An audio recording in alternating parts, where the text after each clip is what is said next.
அஸ்ஸலாமு அலைக்கும். இன்றைக்கி நம்ம என்ன பார்க்க போகிறோம் அப்படின்னா, குர்ஆன் வசனத்தில் எனக்கு ரொம்ப பிடிச்ச ஒரு வசனத்தை உங்களோட நான் ஷேர் பண்ணிக்க போகிறேன். ஒரு சின்ன எக்ஸாம்பிளோட முஸ்லீம்களும் முஸ்லீம் அல்லாதவங்களும் இதை ஒரு சின்ன எடுத்துக்காட்டோட பார்க்கலாம். ஸோ எனக்கு பிடிச்ச வசனம் என்னென்னா 3.27ங்கிற வசனம். நீ இரவை பகலில் நுழைய வைக்கிறாய், பகலை இரவில் நுழைய வைக்கிறாய், மேலும் மரணித்த பொருள்களிலிருந்து உயிருள்ளவற்றை வெளிப்படுத்துகிறாய், உயிருள்ள பொருள்களிலிருந்து மரணித்தவற்றை வெளிப்படுத்துகிறாய், இன்னும் நீ நாடியவர்களுக்கு கணக்கின்றி கொடுக்கின்றாய். இந்த வசனம் எனக்கு ரொம்ப பிடிச்சிருந்தது. அதாவது இரவை பகலில் நுழைய வைக்கிறாய், பகலை இரவில் நுழைய வைக்கிறாய். இதை ஒரு சின்ன எடுத்துக்காட்டோட நம்ம பார்க்கலாமா? ஸோ குழந்தைங்களாம் பார்த்தாங்கன்னா அவங்களுக்கு கொஞ்சம் ஈஸியாக புரியும். அதுக்கு நான் இன்றைக்கி எடுத்துருக்கிறது ஒரு சின்ன காலி பாட்டில், 2 லெமன், கொஞ்சம் டர்மரிக், அப்புறம் கொஞ்சம் டிட்டர்ஜென்ட். ஓகேவா? இப்போது இந்த பாட்டிலில் என்ன செய்ய போகிறோம் அப்படின்னா, கொஞ்சோன்னு தண்ணி கலந்துக்கிறோம். சரியா? தண்ணி கலந்துக்கிறோம். பார்த்திங்கன்னா இப்போ இதில் என்ன செய்ய போகிறோன்னா, இது ஜஸ்ட் ஒரு எக்ஸாம்பிள் தான், குழந்தைங்களுக்கு போட்டு காட்டுங்க, அவங்களுக்கு நல்லா புரியும். ஸோ கொஞ்சோன்னு என்ன செய்கிறோன்னா, மஞ்சத்தூள் கலக்கிறோம். ஓகேவா? இது பகல். சரியா? இது என்னது? பகல். சூரிய வெளிச்சம் இப்படி தானே இருக்கும், சூரிய வெளிச்சம் இப்படி தானே இருக்கும். ஸோ இது பகல்.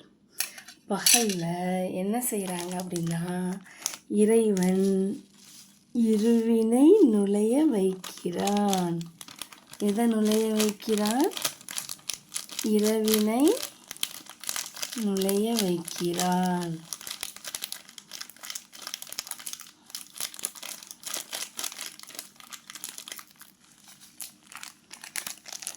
இப்போது அந்த மஞ்சள் கலர் கொஞ்சம் கொஞ்சமாக என்னவா மாறுது?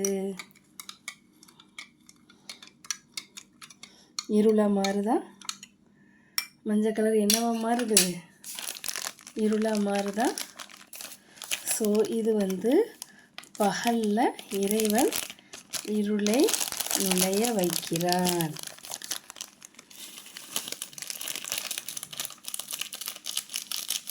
மாறிடுச்சா? பகலினுள் இரவை நுழைய வைக்கிறான். இப்போது மறுபடியும் இரவினுள் பகலை நுழைய வைக்கிறான். இரவு முடிஞ்சு கண்டிப்பாக என்ன வரும்? விடியல் வரும். எல்லாருக்கும் என்ன வரும்? விடியல் வரும். ஸோ இரவினுள் விடியலை விடிய வைக்கிறான்.